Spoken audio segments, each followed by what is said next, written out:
Ia mata upu whaawai o me tolu matua o ina nei aso. Ina e mawhai ai o na whause ina o matua o langa me e whai ai matua e fōlinga i le atua. A wā o le atua, ua atua o na lei o ia. O ia foi na whai ai tātou.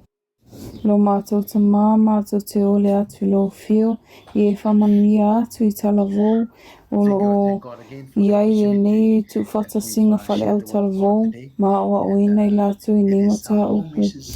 Ao ngāta mā, ia pepese I mātou, I lea salamo se lau rosfu ma fitu fai upu mua. O le salamo na lātou peseina, a o lātou a ngai atu I Yerusalema. Ai o loo sauni I tātou, e tātou te anga I atu Yerusalema fou. O le tātou lenga lea le swafa mana malo lo tātou ali o Yesu Keriso, o tātou ole mbala au tuai nei. Amen.